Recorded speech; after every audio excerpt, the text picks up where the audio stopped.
As you can see, I'm outside Fred's place here at Boxer Works. A significant amount of work's gone on here. The place is going through quite the transformation, and it will continue over the coming weeks and months. And as you can see here, a beautiful brand new tarmac drive, which makes me a little bit sad. As beautiful as it is now, it was about here where I dropped my GS when it was still all potholy. So I'd wish you'd done it sooner. Anyway, why am I here today? It's been some weeks since I've done anything for Barry. The last bit of work was the tank, when we had the problems with the fact it was an aluminium tank and it couldn't be welded up properly to de-seam it. I would have just posted a video, which was the last of the engine strip of Barry, which was done in late summer, early autumn. So long ago, in fact, the 2 motorbikes are in my garage. I don't have any more, but more importantly, we're here to take the gearbox apart. So Fred's gonna whip it apart. We'll have a little look inside and a bit of an inspection, see what's going on. Off the back of that, I will then order all the bits to rebuild it. The casing is going to go off to paint and we'll put it back together. So the new plan is get the gearbox done, get the shaft drive done, and have that as a complete unit, and then we're going to start on the engine. But with that, let's have a look at the gearbox. Right, before we get started, I'm just in Fred's workshop here, ready to take that gearbox apart. But there's a bike in here that I have to show you because it is immaculate. It's a 56 plate BMW R1200R, and I can't imagine it was much cleaner than this coming out the factory, particularly as we look at these fins here. Not a spot of dirt. It is a remarkably clean bike. It's a little bit poorly at the minute. It's got a ABS pump problem, mostly due to lack of usage. But phenomenal bike in amazing condition. Right, so here we are in Fred's workshop still, about to have a look at this. Fred's just doing the diligent thing of putting some gloves on because this is a messy old lump. But the first thing I'm interested to know, and I'll ask Fred this, a 40-year-old gearbox, what's the first thing that you're going to think about what you're expecting to find from a piece of kit this old? Well, firstly, hopefully some oil still left in it. I'm assuming you haven't drained it out. Nope. No, so that, and then it's going to be just tackling the ring of bolts and hoping they're not all seized in from 40 years of having not been touched. Oh, awesome. Well, I'll let you crack on. I will maybe get in the way a little bit with this, my phone, and have a little look at what you're doing. If you could talk us through your workings, that would be awesome. Remove the drive shaft, which so they actually have a spring ring that spigots in that groove, but as you can see, despite the age, there's still grease there, so nice. Very different to the modern BMs. So actually on that like knuckle joint there, what would you expect in terms of wear? Or is there no real wear to speak of up here? No, you can generally feel the wear as they start to go, but obviously you can just move it, feel how the bearings are moving. So in that direction, it's actually very smooth. There's just, from that sort of neutral position, if you like, you can just feel a little notch. Yeah, there's a little notch, and the same in that direction. It likes to sit central. So it might be worth seeing whether you can get that rebuilt. Or I mean, we're going to change the shaft. What you're doing with the rear end, you know, you can retain that front UJ, get it built up onto a different drive shaft, something like that. But overall, given the age, I can't remember what the mileage of the bike was, but that's pretty good. Yeah, you can still see the grease in there, so. Nice.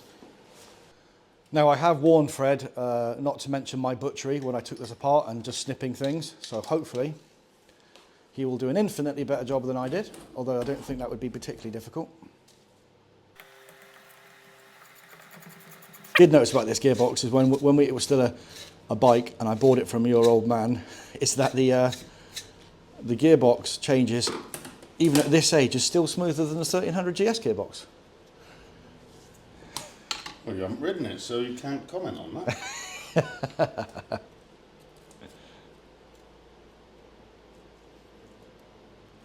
Obviously not just pulling hard to pry it off, but just giving it a bit of persuasion just to get it moving. But all the splines are clean, aren't As they? with all sort of modern bikes, really, got the selector shaft, again with a groove in, so as you put the bolt through, instead of where, like once upon a time you'd have used a cotter pin, that bolt just acts as a second layer of security in that it has to be all the way out for the lever to come on.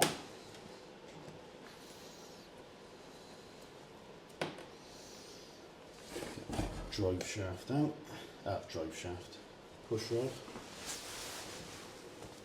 See, that's pretty shitty.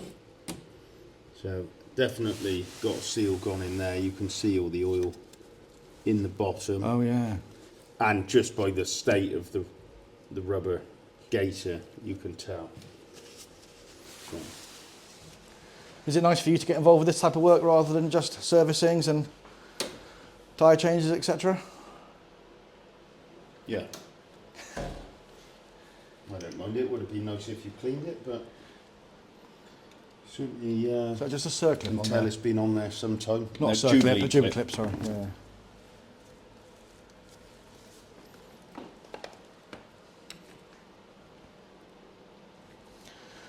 What I will do now, you can see in the on the screen, I'll put a link to a website that Fred showed me, which pretty much sells everything and anything for older BMWs, either new or reconditioned parts, and that will be my home on the internet for the next few months as we rebuild all of this bike.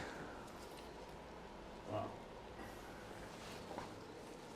See that push rod acts on that. Got spherical bearing there as well, actually, which runs between the two. So I'll have push rod out.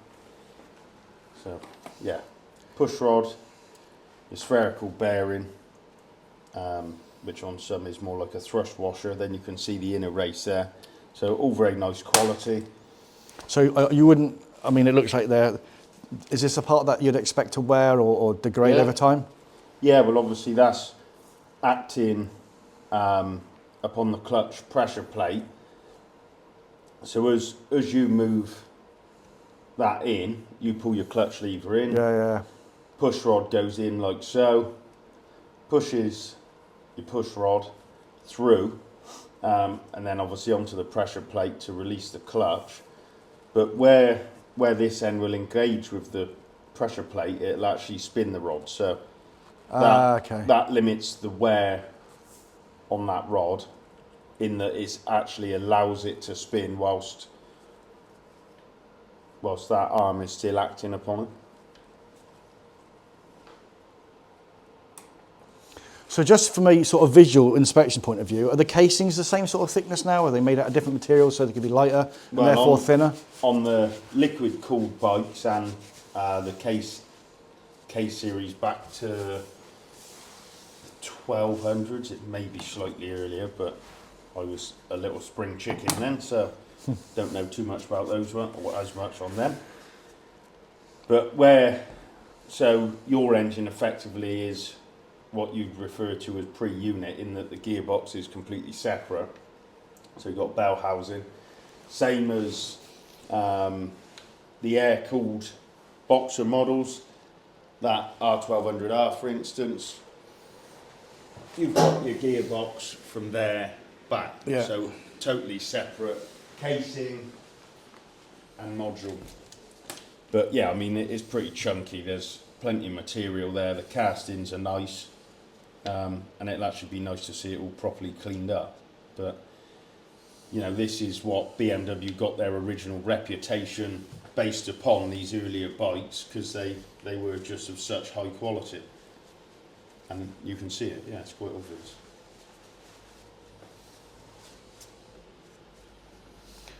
So what would your advice be? Obviously I was a bit of a wuss and didn't do this type of work. If a home mechanic was to tackle this type of much more complex work, what's your top tip? Probably just lay it out, do it systematically, lay it out.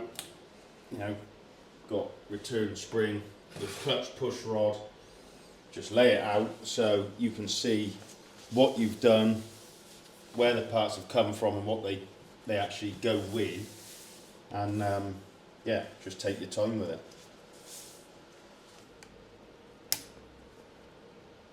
You can see, obviously with age, a newer circlip would spring back, Yeah. but that just undone it, and straight away it's Deformed. twisted and deformed. So just, yeah, things like that they'll want replacing, obviously, but nothing too untoward or that you wouldn't expect.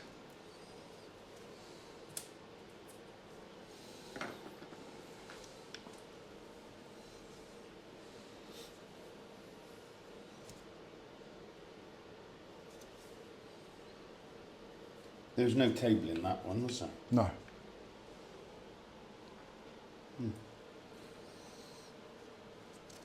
Don't really know what it's for. Because obviously you've got a return spring on the push rod, so that was in there. So that'll push this rocker arm back, which in turn will make your clutch lever return. But I don't know quite what that's actually for. So that should all slide out now, but I have a feeling it probably won't want to. So you can see you've got that shaft there, but you haven't got the amount of distance that end to tap it through, which obviously would be the easier way to go. But you'll aluminium. You drift. Yeah.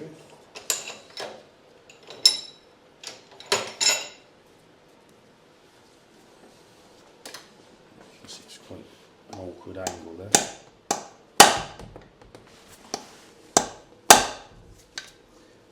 And as Nothing. suspected, he does not want to move.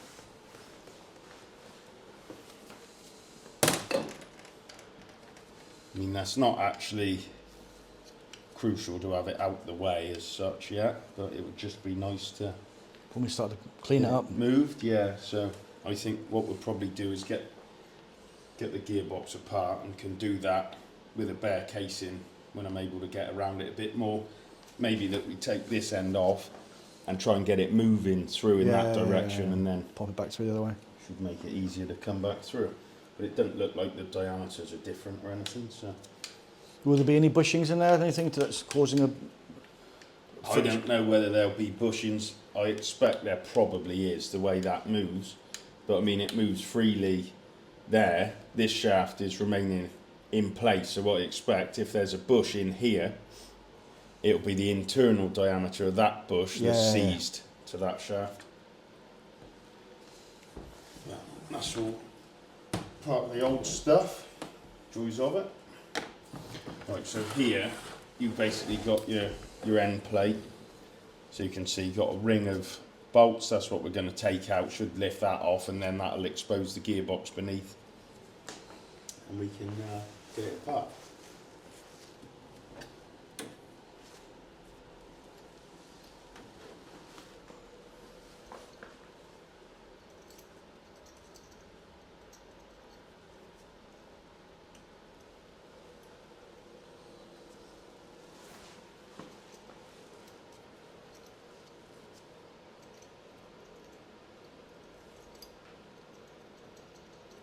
Just making sure all the recesses for the Allen key are actually Looks nice like and clear.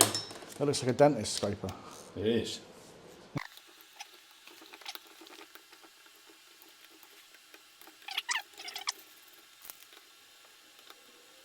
So I mean, you can see they just don't build things like this anymore. They might use a flanged bolt instead, but it's actually got a washer on, which is obviously it's very thin. It's more like a shim, but just nice, you know, that quality and attention to detail. And you actually look at the state of that casting and how nice a casting it is. It's good stuff.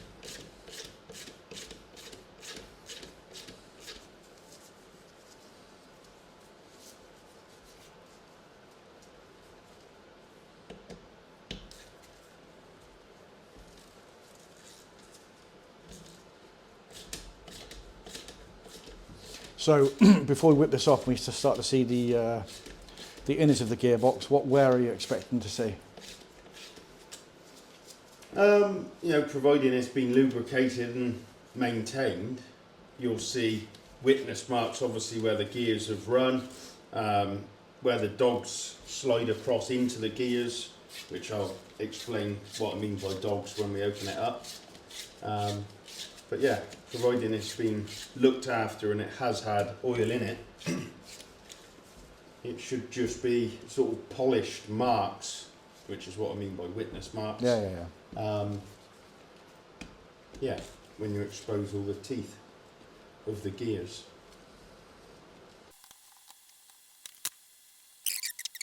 A few different lengths. Yeah, I was just wondering that if there'd be different lengths. But when you put them back in, it's always quite obvious in the standoff you get between the casing and the bottom of the bolt head is always similar throughout.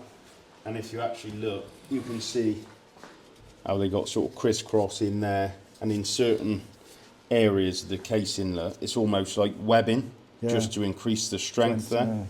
So yeah, real nice casting. It's almost like it's knurling almost, isn't it?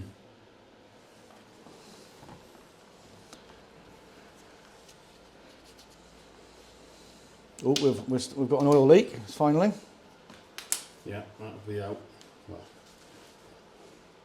at least it's quite clean as well. Very clean oil.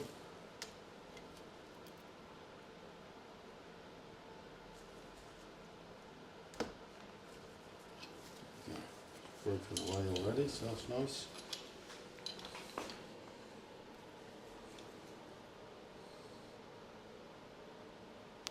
Ooh.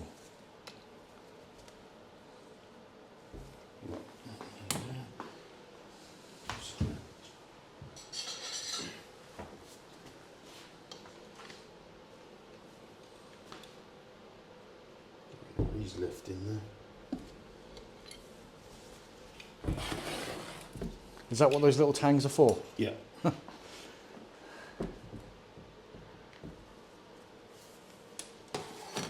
What you do sometimes find is the gear shafts just hold on the bearings and things. Yeah. So it's, what we'll do.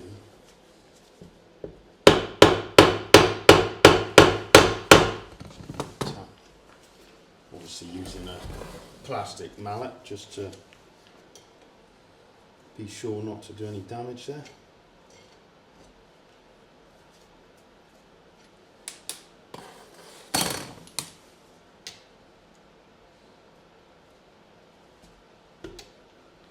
There she goes. There it is. You can actually see where it's a little tighter. There's a few, two dowels opposing one another in the corners. There is doubt, yeah. You can just see through there, look. Oh, yeah.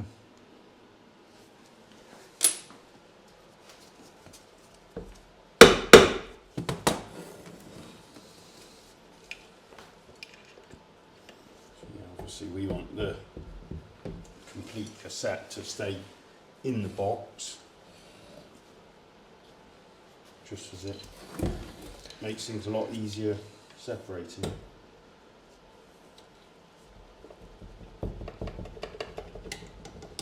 Here it comes.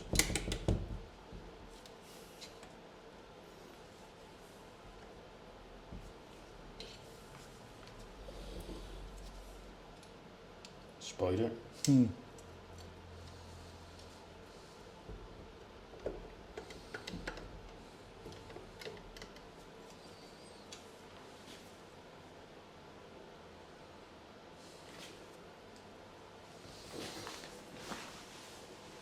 So what it looks like is, I think this bolt here may have to come out. I can just see the selector drum down through there, and I think that's holding it on. Just be holding it off slightly.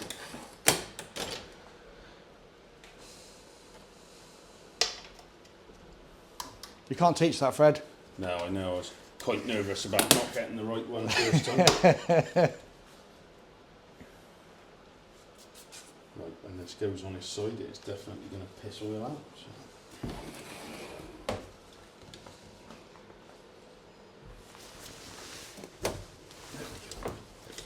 So. That was my hand there that made the difference, right?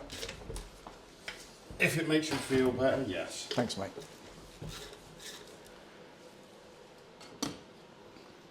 Right, well, I was incorrect about that. So, And there's PTFE tape on that as well. Interesting.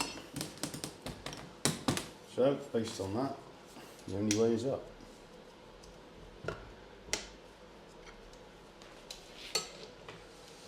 It's definitely close. There we go. Obviously, it's one of those you don't ever want to force it. It's just making sure, and you can see what that bolt was actually covering was this spring. Ah, okay. And there is no gasket like you mentioned. No. I mean, to the untrained eye, that looks like new in there. So what I'm thinking now, that spring down in there is going to, obviously that bolt tightened in will bring that spring pretty close to flush with the casing, but you see here there's actually a small recess there. Yeah. So I'm thinking somewhere in that oil is going to be a ball bearing, because you can actually see the witness mark that runs from the centre there around. Oh, yeah. So it's going to, that'll just push the ball bearing up and act on the spring, and it'll just run around the top of that. But I mean, the cleanness is the oil particularly. Yeah, I think it's time for an oil absorbent mat.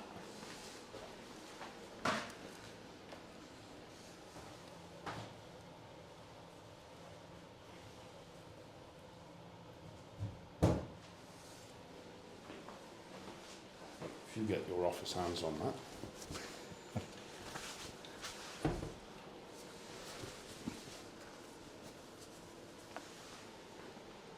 You're going to square it up? Or?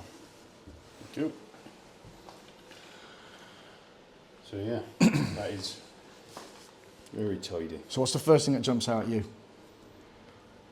Well, as you said, actually, just the cleanliness of it all still. Obviously, that's not to say it hadn't recently, or yeah, I guess recently in terms of mileage, say, hadn't had fresh oil, but just first impressions, you know, the marking on the teeth of the gears here is so minimal. Just one quick question that I noticed. Sorry to interrupt you.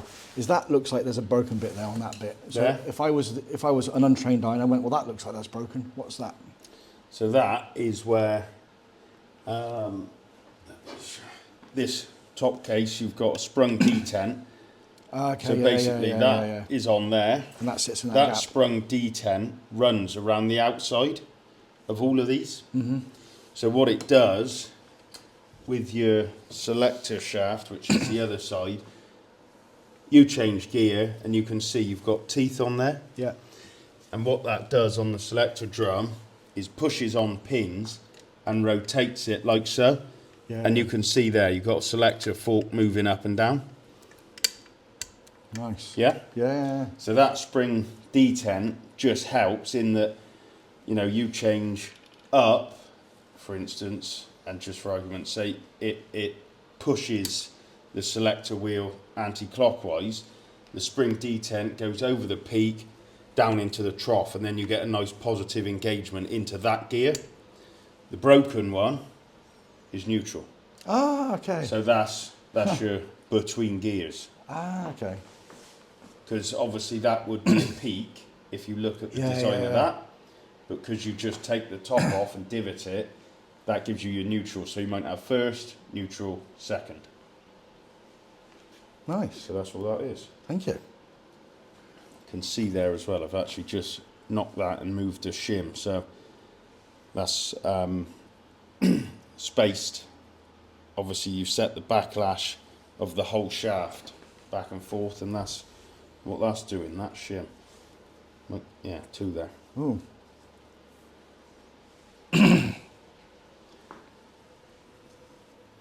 So oil is really going to piss out when we do that. So I think I'll just move it onto here.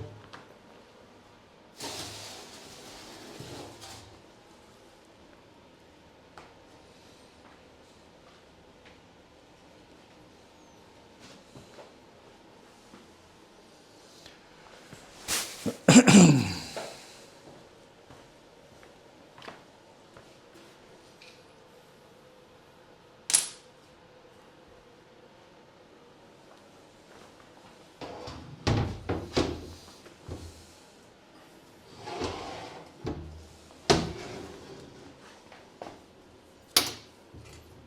we know where that's come from. I mean, that is good looking oil.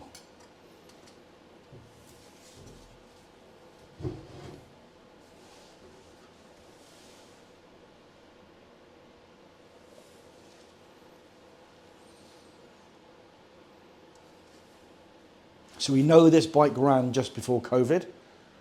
Yep. So let's imagine, would you expect the oil to degrade while it was stationary? To a degree, but I think, you know, a lot of the manufacturers' service schedules now call for the annual service, which calls for oil and filter regardless of mileage. Whereas in reality, you could run the oil far more than just 1 year, regardless of the mileage almost, providing you haven't exceeded the service interval for mileage. And I know some of the manufacturers are changing the intervals between a lot of their things, stretching them out to sort of 7.5, and some I think are just starting to go towards 10,000 miles. So yeah, it shows. Obviously it's good oil, so providing you get a good brand of oil that's reputable, the quality's good on all of it. So we just stopped for 5 minutes, have a little bit of a clean up, which Fred's done, and he's found the little ball bearing that he mentioned. Let's have a look. And there we go. And would you expect wear on that then, or is that just doing? It's not doing anything.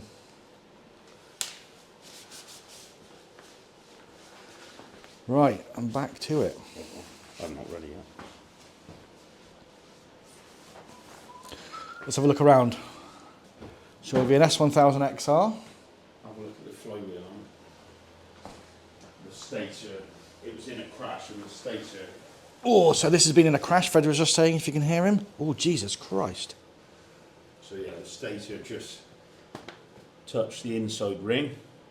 Obviously broke it, so new flywheel to go on and try and clean out as much as the debris. How is his casings? Are they all fucked? Not that bad actually, but just because of the tolerances internally, it didn't have to move much Yeah. to just come into contact.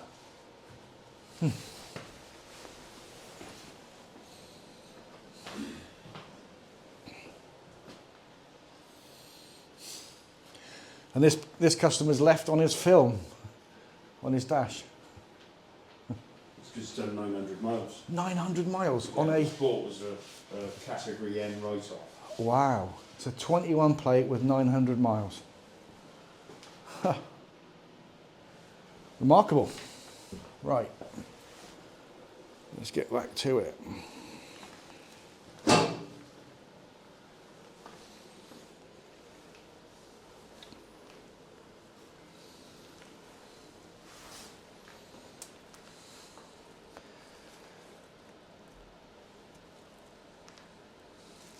Just looking at how all of this shift mechanism works to try and get that out first, because what I'm probably going to do, pull the shafts that hold the selector forks in, because what that will then allow me to do is just pull the selector drum, and then the forks will come out. You can see already just with a little bit of movement there. And then got the lay shaft input output. And So in terms of replaceable parts in here, other than the metal work, is there anything that would be true sort of replaceable parts? Any gaskets, seals, any? just, yeah, the seals. So there was the one on that casing there, which looks fine. You can tell that just given the state of the actual casing. You know, there's no real misting on it or anything like that. So that's obviously doing its job. And then the main output shaft seal, definitely replace that. The boot that covers the push rod, that'll get changed. So yeah, just make And sure inside the everything's- actual gearbox itself, if we don't spot any of his wear or any shit, then that's just good to go straight That's back. great. We'll replace the main bearings. We're here now. For the cost of it, makes sense to get them done. And yeah, we'll get to see what it looks like.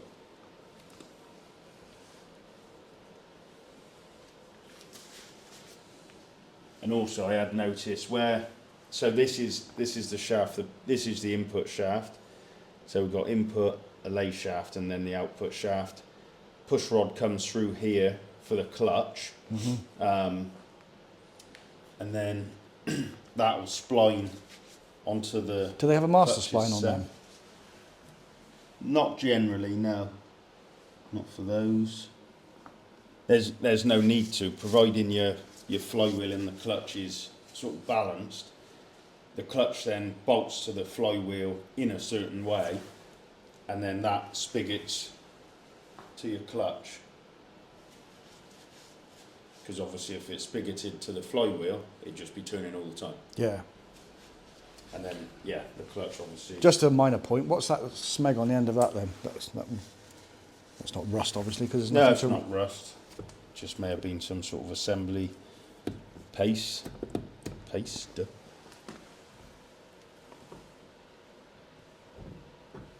So that's fairly loose already, so we'll probably get that out. Which could just come as a whole bearing. We may not get that out now. Oh, I see. So yeah, that's actually just being held by that. by that. So we're going to stick to the original plan and get the shift mechanism out the way first. So this shaft here, I've noticed there's a circlip on it there. So whether it goes out that breather tube, I don't know. We'll have a look. Little breather cap on there. And it looks Is that brass? hopeful. No, I'm not sure. I think that's probably just gold zinc plating.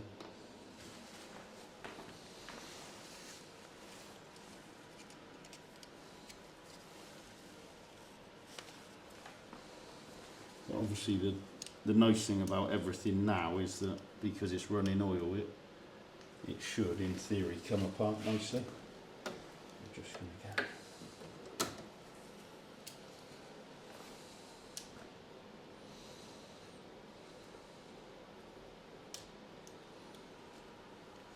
Oh, nice. A magnet on a stick.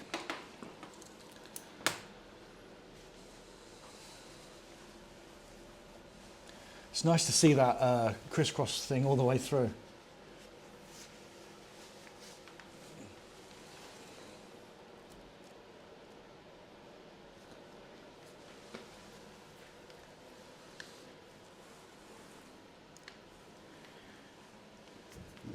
So,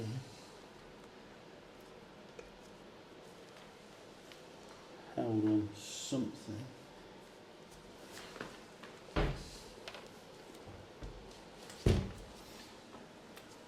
Right in there.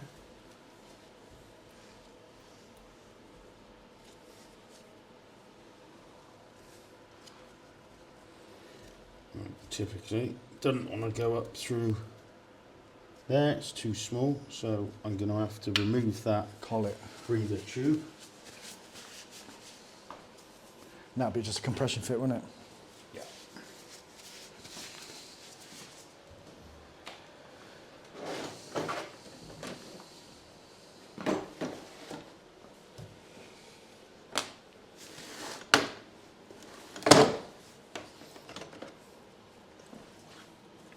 Which I think may be a little optimistic.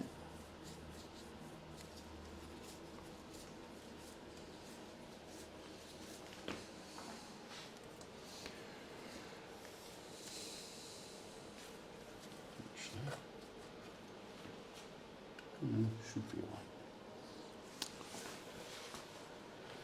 And that's just a slap hammer, yeah? Yeah. Oh, you're going to do it that way? Okay. What?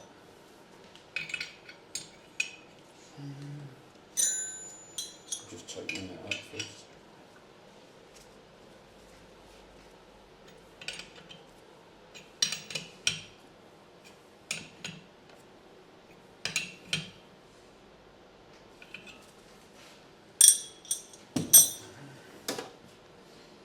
I'll throw a bit of assistance here. Hopefully we won't need heat on it, but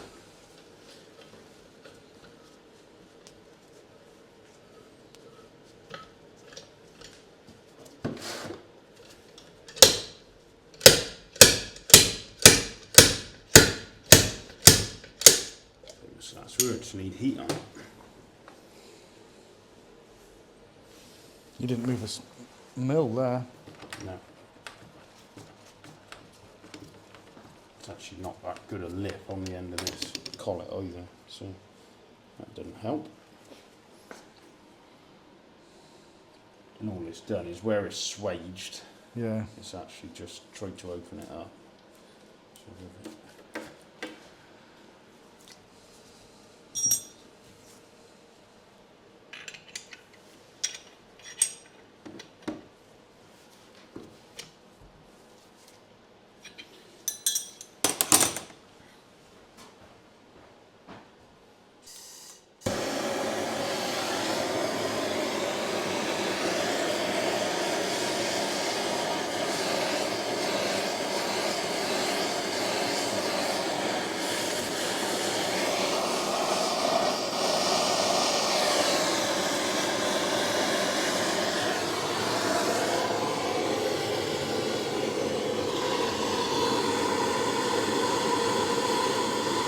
Nice bit of warmth.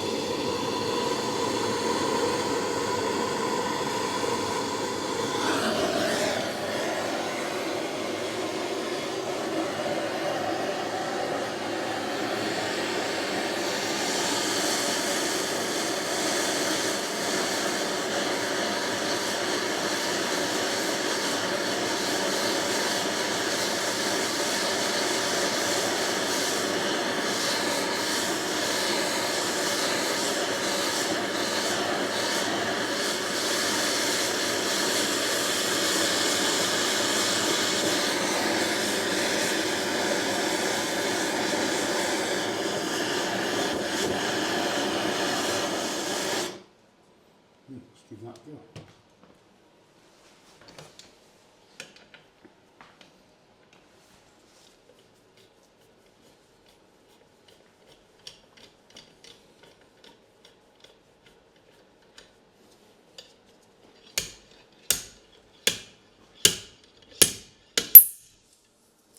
Pull out again, I think. Yeah. Yeah.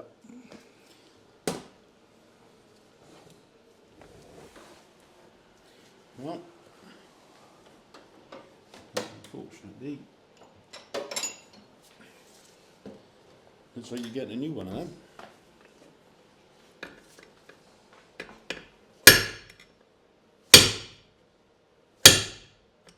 And there it goes.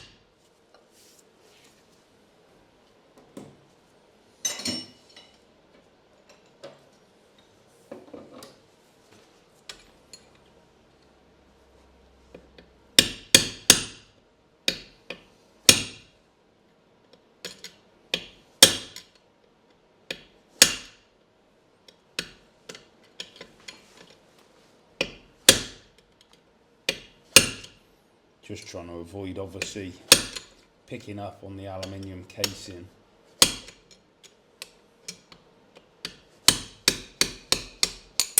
There we go.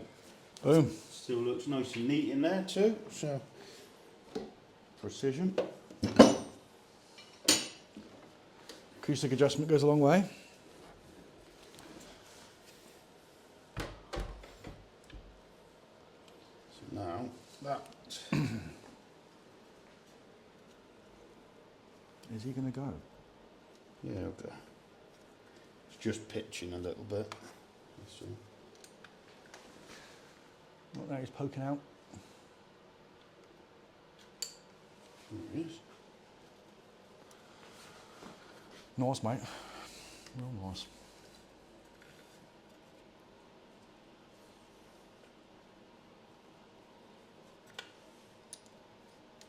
So you can see that better with the teeth on it.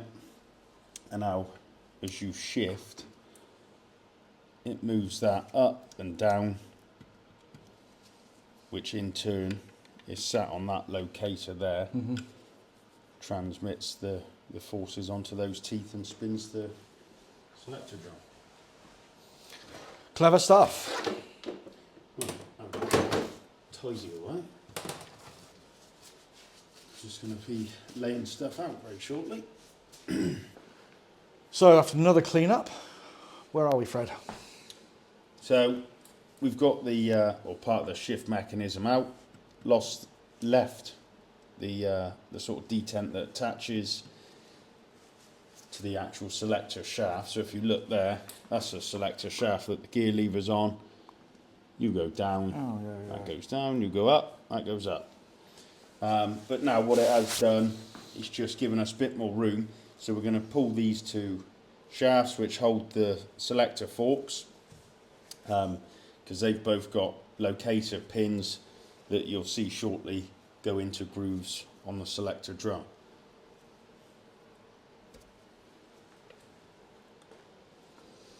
There's one.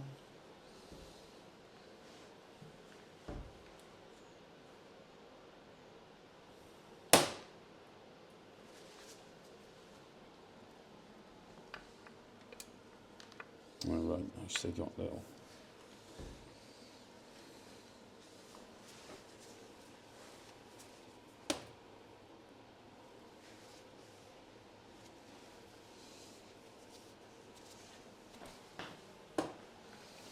So that now.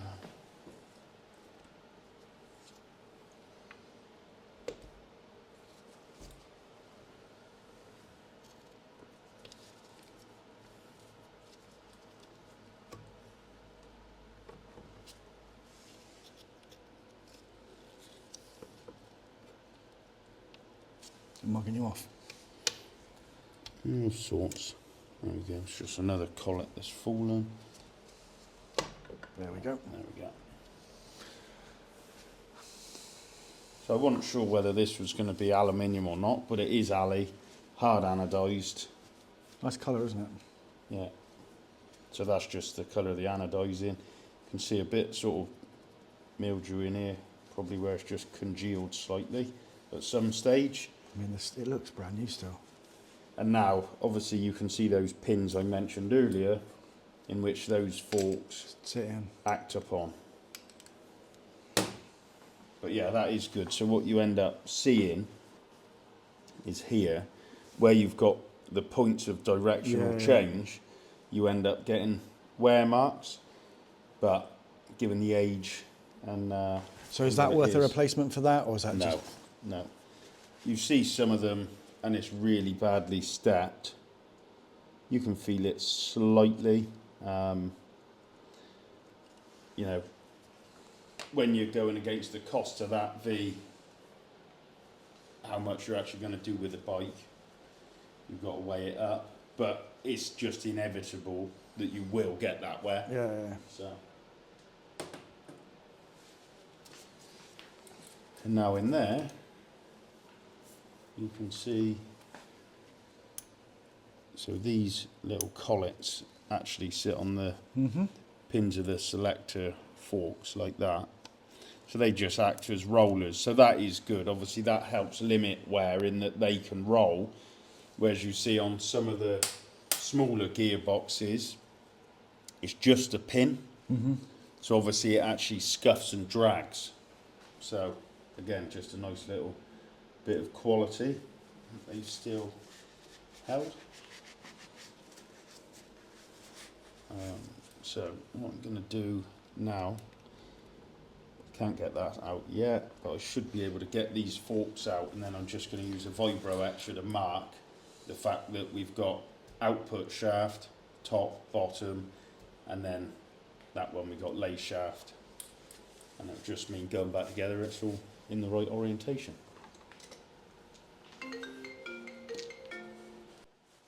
So after another brief interlude, what's next, boss? Selector forks to come out, if they all will. So you can see there's that roller on the fork.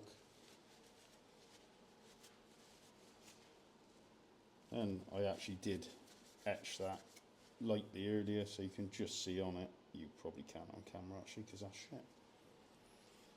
So I put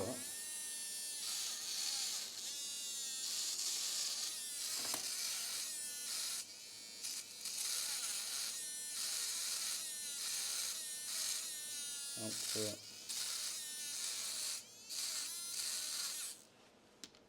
Now you can see it. Not a lot. Output top. So output shaft, top fork, logic. That one. And let's see. Hey. There's the bottom one.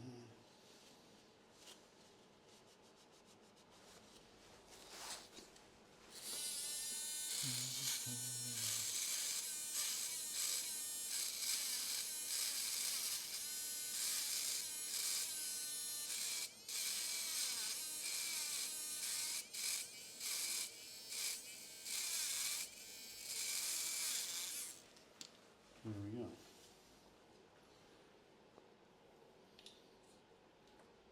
Go back on a shaft as well. And that one isn't going to come out. I mean, you can see from the shape of it, it's wasted away right down in the middle, then opens up. You know, it's obviously got to get around the spring and everything on this shaft. So, oh, we might get lucky. Oh, you got it in there.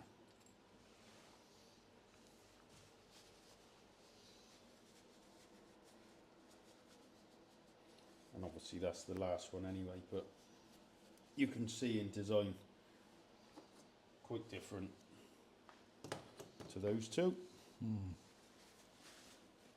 So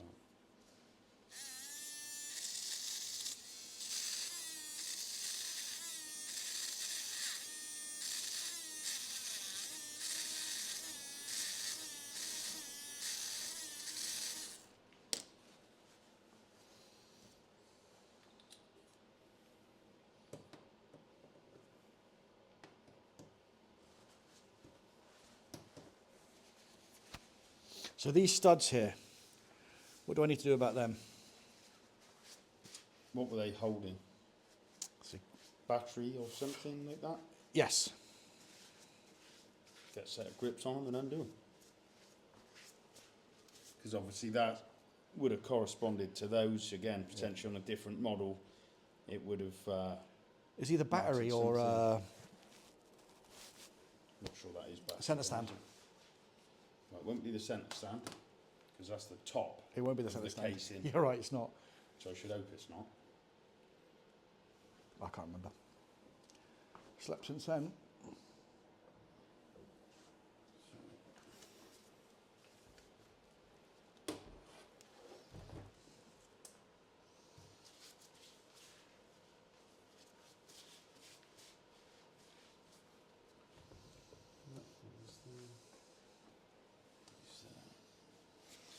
So,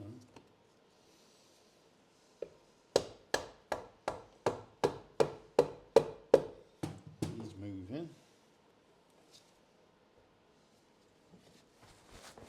I just want this one to come with it. But he seems quite reluctant. There we go. We'll get that out the way. So that's our input shaft on here. You can see it's actually got a slightly cushioned setup. So that spring's adding tension to this plate, which obviously as you disengage the clutch and transmit drive, that'll ride up either side. I don't know which way it'll be going on that, and just smooth out the power delivery. And then that helical cut gear, which you don't get helical cut gears generally in motorcycle gearboxes, that drives the lay shaft at the base, and then obviously it's driving this, which then drives that. Why don't you get helical cut gears? Pardon? Why don't you get a helical? Because you're not using a synchro mesh gear change setup, you're just using straight cut gears with dogs. So these slots in that gear will mesh with dogs in the gear behind, and when they come in, the dog is basically like a shoulder on the side of the gear. It'll come through and in, and then because they're elongated, it'll come in at here, slide round, bang, hit that edge, and then start to transmit the drive of that gear. So it's a bit harder to explain without a diagram, really, but You did a wonderful job. I'll try.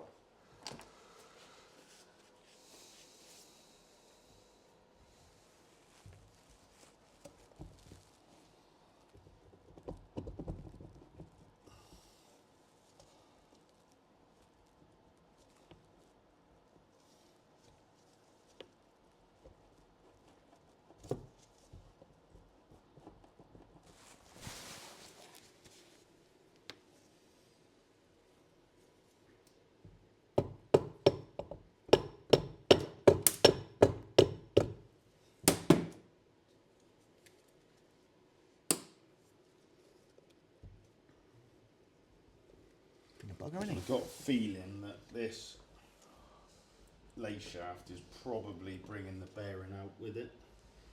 With how tight it is, it should. Ah, no. Well, the output shaft has brought the bearing with it by the feels of things. Yep. Okay. So there, that's the dogs I was explaining that. So you can see, like a castellated design, you can see the witness mark on the end where it slides in, then transmits drive. But what it does, you've got your selector fork, you change gear, the selector drum spins, moves the fork, which is sat in that groove, pushes the gear, and now those two, you'll see if I rotate that one, it rotates that gear. And because of the design of the selector drum, what it does is move all the other gears so that they're free spinning. So you're only engaging. So which is, how do we know which gear is which then? Output shaft. So like on a chain and sprocket, you've got small as the driven gear, small as the driving gear, and then a big gear for the driven. So like this, you look through, you've got your biggest gear is your driven gear, and this is the output shaft. So you've got first gear, down to second, down to third, down to fourth, down to fifth. And now fifth is running on that helical gear. So that'll be corresponding with that one. So you'll have the input shaft with your helical gear, driving this gear, which in turn drives that. So why is fourth next to first then? Just because of the way that you don't necessarily run them in a setup that is corresponding in size, just so you're able to get all the teeth in and still be able to move them independently. Because you think if you had you don't necessarily want the selector fork to do, say, first, how would that work? I'm trying to think before I say now. But basically, you've obviously got to isolate gears as well as engaging gears. Yeah. So you couldn't go from 1 to 2 because you couldn't isolate. I mean, you could, but you'd have dogs either side. Yeah, and I'm just trying to think of why they do it like that, but that'll have to be a Google search for someone who's interested. I apologise for the question. So yeah, that was sat on the bearing as well. But you'll notice there's no shims on this end.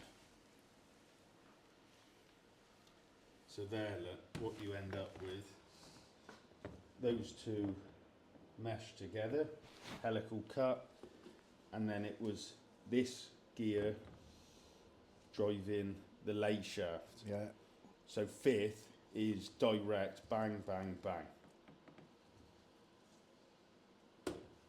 first now. So if you look at the lay shaft, or you know, on other gearboxes, they may just have an input shaft and an output shaft for motorcycles.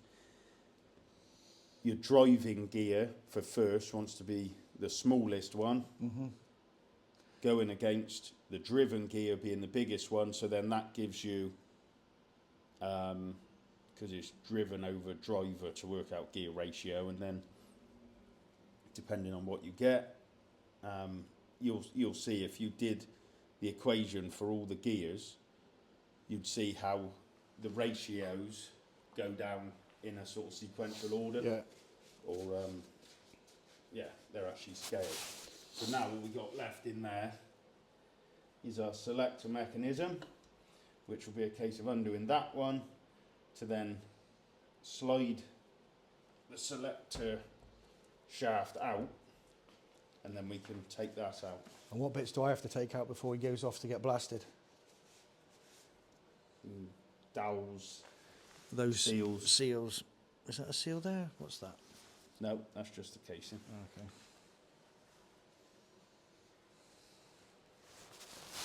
Yeah, bit of sludge left in the bottom, so you want to swill it out and clean it. But it'll be fairly well stripped down of everything very shortly. Right, I'll leave Fred to finish up and taking that last bit out. I'll need to collect that gearbox in the car in order to get it off to get it back home, get it cleaned, and get it out for paint. But I hope that was. I thought a lot of this video might be sped up because I didn't know how interesting it would be. But actually, it wasn't too bad. So I'm going to get my kit on, head on home. We'll pick the gearbox up when he's finished. Being with Fred now for the last hour or so, doing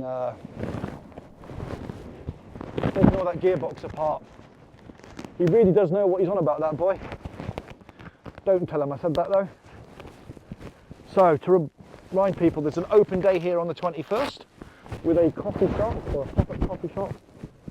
You can see what's going on here. And this place is a lot more than just services and tyre changes, I tell you. Fred knows his shit. But the truth will be, in terms of the cost, when we get into taking that engine apart, because that is really out of my comfort zone. Ooh. Anyway, nearly lunchtime.